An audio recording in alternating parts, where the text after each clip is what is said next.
Hello বন্ধুরা, career space YouTube চ্যানেলে আপনাদের সকলকে স্বাগত জানাই। আশা করি আপনারা সবাই ভালো আছেন।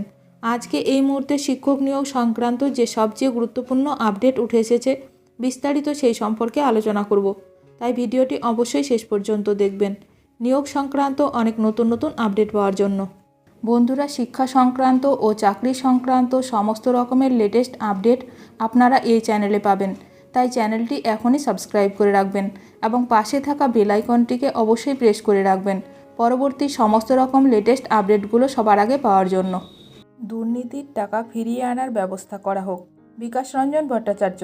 তবে কি ৫,০০০ চাকরি বাতিল হবে? চাকরি? স্কুল সার্ভিস কমিশনের চাকরি বাতিল নিয়ে বিরাট মন্তব্য করেছে বিচারপতি দেবাংশু বসাকের ডিভিশন বেঞ্চ। সুপ্রিম পথে হেঁটে শুনানি শেষ, রায়দান স্থগিত রেখেছে বিশেষ বেঞ্চ। গত ৫ ডিসেম্বর থেকে শুরু হয় মূল পর্বের শুনানি। প্রায় ৩.৫ মাস চলল এই নিয়োগ দুর্নীতি মামলার শুনানি। এসএসসির নিয়োগ দুর্নীতি নিয়ে শেষ কয়েক সপ্তাহ কার্যত প্রতিদিন শুনানি চলেছে।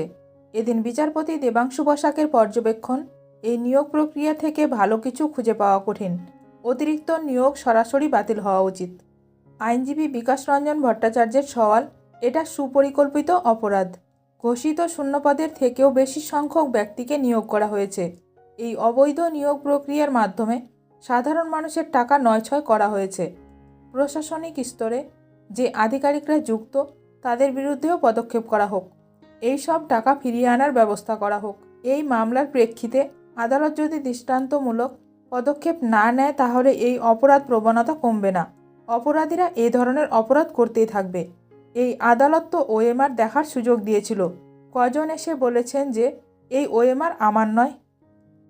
এরপরই বিচারপতি বসাক জানান, বিধিবদ্ধ সংস্থার আধিকারিকদের জন্য ফৌজদারি মামলা তো আছেই।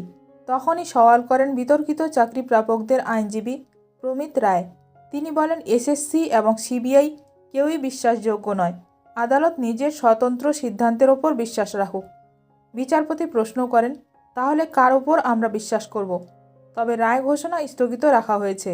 নিয়োগের দুর্নীতি নিয়ে আদালত যে মন্তব্য করেছে, তাতে রায়েরই ইঙ্গিত রয়েছে বলে মনে করছেন অনেকেই। সুপ্রিম কোর্টের নির্দেশের পর মামলা পাঠানো হয় বিচারপতি দেবাংশু বসাকের ডিভিশন বেঞ্চে। তদন্ত শেষ করতে ডেডলাইন বেঁধে দেয় সুপ্রিম কোর্ট। বলা হয় ২ মাসের মধ্যে শেষ করতে হবে তদন্ত প্রক্রিয়া, ৬ মাসের মধ্যে শেষ করতে হবে বিচার প্রক্রিয়া। শীর্ষ আদালতের নির্ধারিত সময়সীমার মধ্যেই বুধবার শেষ হলো নিয়োগ মামলার শুনানি। রায় দ্রুতই দেওয়া হবে। এখন দেখার বিষয় এই নিয়ে কি গুরুত্বপূর্ণ খবর উঠে আসে। ভিডিওটি ভালো লাগলে অবশ্যই লাইক করবেন। আজকের ভিডিওটি এখানেই শেষ করলাম। নতুন কোনো আপডেট নিয়ে দেখা হবে নেক্সট ভিডিওতে।